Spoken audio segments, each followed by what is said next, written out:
কিভাবে নিল মানে সেটা যদি ওই যে হাঁটতে বাইলাম এই কথাটা বহুবার বলছি, এই যে ডায়াবেটিস তো হাঁটি মাজুখান তখন কি ওরা মাইক্রোতে করে নিয়ে না গেছে? না হ্যাঁ অ্যাম্বুলেন্স। মাজুখান ব্রিজে মাইক্রো না, মাজুখান ব্রিজের পরে একটা ময়লার বিষারি আছে না, ময়লার ঠিক বিপরীতে একটা ট্রাক স্ট্যান্ড আছে না, তো ময়লা ট্রাক স্ট্যান্ড পাবে একটু সামনে গেলে তো একটা নিরিবিলি জায়গাটা, কোনো দোকানপাট কিচ্ছু নাই, একটা নিরিবিলি না, আরো 7:20-এর দিকে বোধ হয়, তখন তো কেউই নাই, কোনো দোকান থাকলেও দুই একটা খোলে নাই।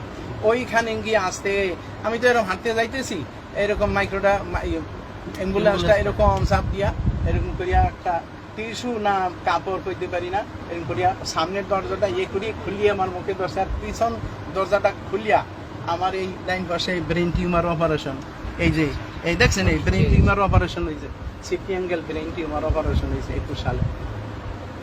এই অপারেশন আর কান এই দুইটা এমন জোরে জোরে 3টা থাপড় দিছে আমার, আর আমি কইতে পারি না কি হয়েছে, শেষে ঠেলিয়া ঢুকাইছে।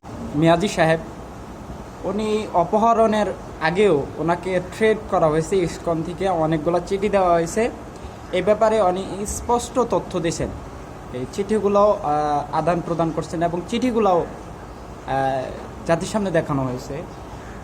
শুধু এটাই না, ইসকন যখন আমাদের বিক্রমপুরী সাহেব যখন এইটা ব্যাপার নিয়ে হ্যান্ড ওভার করতেছিল, ওই সময় ইসকনের সদস্যরা ওনাকে অনেকভাবে হুমকি দুমকি দিছে। তারই পরিপ্রেক্ষিতে আমরা যখন ওনাকে পাইলাম, মেয়াজি সাহেবকে পাইলাম, পাওয়ার পরে যখন ঢাকা আসলো উনি, বা ওই পঞ্চগড়েই একটা মেডিকেলে স্বাস্থ্য ক্লিনিকে উনি এই তথ্যগুলো পেশ করলেন যে ওনাকে ইসকনের সদস্যরা তুলে নিয়ে অপহরণ করে তুলে নিয়ে গেছে এবং ওনাকে পাশবিক নির্যাতন করছে। পাশবিক নির্যাতনের পরে যেটা লক্ষণীয় বিষয় যে উনি যখন ঢাকা আসলেন, আসার পরে পুলিশ প্রশাসন বা ঢাকা এই গাজীপুর মেট্রোপলিটন পুলিশের ঊর্ধ্বতন কর্মকর্তা যারা আছেন তারা ওনাকে আহ্বান জানাইলেন যে থানায় একটা বসার জন্য। তো উনি বললেন যে আমি শারীরিকভাবে অসুস্থতার কারণে আমি এখন দেখা করতে পারতেছি না, বাকি আমি পরে আপনাদের সাথে দেখা করব। তো এই কিছুদিন হওয়ার পরে পুলিশের যে একটা সাজানো নাটক আর ইসকনের এই নানানমুখী চাপের কারণে সরকারের যে ঊর্ধ্বতন অফিসাররা বা একদম প্রশাসনের লোকেরা এটাকে মানে ভিন্ন দিকে প্রবাহিত করতেছে, আর প্রবাহিত করছে অলরেডি। স্কিপ ধরায় দিছে কি বলে মহিবুল্লাহ মিয়াজি সাহেব, ওই স্কিপ অনুযায়ী ওনাকে কথা বলতে বলা হয়েছে, উনি ওই স্কিপ অনুযায়ী কথা বলছে। এখন একটা বিষয়, আপনার সাধারণ একজন মানুষের ন্যূনতম যদি জ্ঞান থাকে, ওই মানুষটাও বুঝবে যে এটা শিখানো কথা, এটা চাপ প্রয়োগ করে এই কথাগুলো বের করা হয়েছে।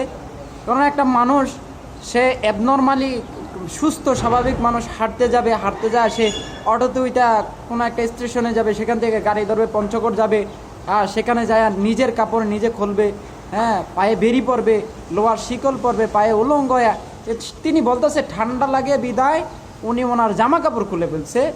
একটা মানুষ চিন্তা করে, বিবেক বোধ যার বিবেক আছে, এই মানুষটা কিভাবে বিশ্বাস করে যে নিজে ঠান্ডা লাগতেছে ওই সময় উলঙ্গ হইয়া নিজেই শুয়া পড়ছে মাটিতে? উনি তো বলছে জেলা প্রশাসক এবং ইউনো অফিস এবং পুলিশ লাইনের সামনে দিয়ে গেছে, তাহলে উনি তো ওই জায়গায় আশ্রয় নিতে পারতো। একটা জিনিস, একটা ন্যূনতম জ্ঞান থাকা দরকার। পুলিশ প্রশাসন আজকে তাদের ব্যর্থতা ঢাকার জন্য এই মহিবুল্লাহ মিয়াজি সাহেবকে ভিন্ন দিকে প্রবাহিত করতেছে, জাতিকে ভিন্ন দিকে প্রবাহিত করতেছে, কনভার্ট করতে চাইতেছে। জাতি এখন এটা বোঝে, এটা 24শে গণঅভ্যুত্থানের পরে এটা জাতি এটা বোঝে যে এখন ওই অন্যদিকে প্রবাহিত করা, ওই আগের যে সাধারণ নাটকগুলা, ওলামাদেরকে জঙ্গি সাজানোর যে একটা প্রবঞ্চনা ছিল, প্রভাব বাক্য ছিল, এটার দিকে মানুষকে দিক নির্দেশনা হারা করতে পারবে না। আর বাকি বিষয় হচ্ছে মহিবুল্লাহ মিয়াজি সাহেব, আমি বুঝি না কিছু, তো উনি এটা কেন বললেন? ওনার আজকে একটা জিনিস চিন্তা করেন, ওনাকেও তো মরতে হবে। আজকে যদি ওনাকে ইসকন যদি মারে তো উনি মরবে, আর যদি ইসকন যদি না মারে, আল্লাহ তাআলার যদি হুকুম আসে তো উনি মরে যাবেন, এটাই স্বাভাবিক। কিন্তু বিষয়টা হলো এই যে প্রশাসনের যে ভাইরা ওনাকে চাপ প্রয়োগ করে এই কথাগুলো বের করে নিছেন। আজকে একটা জিনিস বোঝেন, কালকে আমাদের ময়দানে আল্লাহর সামনে আপনাকে দাঁড়াইতে হবে 100%। এটা বিন্দুমাত্র, আর আল্লাহ তাআলা আপনাকে দুনিয়াতেই জিল্লতি দিবেন। এর আগে আমরা বিষয়টা জানি যে আমাদের এই 24শে গণঅভ্যুত্থানের আগে যখন ইসকনের নেতা ওই যে চিন্ময় প্রুত, তো ওনাকে যখন গ্রেপ্তার করা হলো, ওনাকে গ্রেপ্তার করেছে যে বাংলাদেশের পতাকা অবমাননা করার কারণে। গেরুয়া বাহিনীর যে পতাকা আছে এই পতাকা বাংলাদেশের পতাকার উপরে তুলে ধরার জন্য, বাংলাদেশকে অবমাননা করার জন্য ওনার বিরুদ্ধে চার্জশিট করা হইলো। তো উনি যখন আদালত চত্বরে আনা হইলো ওনার বিচার এবং বিচার কার্যের জন্য, আমাদের চট্টগ্রামে যেই আইনজীবী আলিফ ভাই ছিলেন, আইনজীবী আলিফ ভাইকে নৃশংসভাবে হত্যা করছে ইসকনের সদস্যরা। অস্ত্র নিয়ে, ত্রিশূল নিয়ে, ওনাদেরই বক্তব্য যে ত্রিশূল নিয়ে আদালত চত্বরে ওনারা হামলা করছে।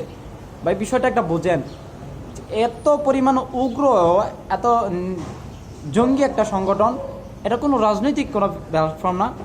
আর বিষয়টা হচ্ছে এই ইসকনকে এখনও পর্যন্ত আগে তো অতীতে 16-17 বছর আওয়ামী লীগ শেল্টার দিছে, আর ইসকনের নেতারাও বলছে যে আমরা কোনো কারো বিরুদ্ধে না, আমরা আওয়ামী লীগকে শক্তিশালী করার জন্য আমরা রুখে দাঁড়াচ্ছি এবং আমাদের সংগঠন কাজ করছে।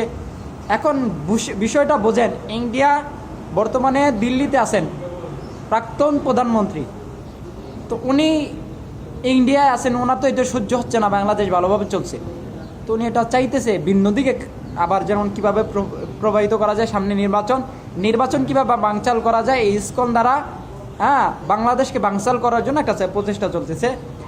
এই জন্য আমার খেয়াল যে এই যে মহিবুল্লাহ মিয়াজি সাহেবকে আবার জঙ্গি সাজানোর একটা প্রবঞ্চনা। আর একটা জিনিস বুঝেন, জাতীয় মিডিয়া কাভারেজগুলা অতীতে যখন মহিবুল্লাহ মিয়াজি সাহেব অপহরণ হয়েছে ওই ব্যাপারে ওনাদের কোনো কথা ছিল না, ওনারা ওই সময় এই ব্যাপারে একবারেই বেখেয়াল ছিল, বেফিকির ছিল।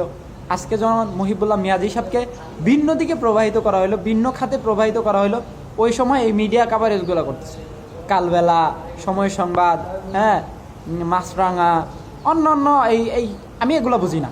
আপনারা এতদিন কোথায় ছিলেন যখন ওলামাদের এবং বাংলাদেশের আপামর জনতা মুসলিমের উপরে কোনো নির্যাতন হয়? ওই সময় তো আপনারা আসেন না। মুসলমানদেরকে কখনো জঙ্গি সাজানো হয়, এটাকে আপনারা খুব ফুটিয়ে তোলেন, এটাকে খুব সুন্দর করে এডিটিং করেন, জাতির সামনে উপস্থাপন করেন। ভাই ফিরে আসেন, এখনও সময় আছে, ফিরে আসেন, আল্লাহ তাআলাকে ভয় করেন। তিনি এই 24শে গণঅভ্যুত্থানকে, এই এত রক্তচক্ষুকে যুবকরা ভয় করেন নাই। 24শে গণঅভ্যুত্থান হয়েছে যুবকদের দ্বারা, এবং আল্লাহ তাআলার একান্ত সাহায্য ছিলই, আল্লাহ তাআলার সাহায্য ছিল। কারণ এখনও সময় আছে, আপনারা ভালো দিকে ফিরে আসেন। আমি ভিডিওগুলো পর্যায়ক্রমে দিয়ে দিতেছি, আপনারা ভিডিওগুলো দেখেন ভিডিওগুলো, তাহলেই বুঝবেন ডালমে কুছ কালা হে।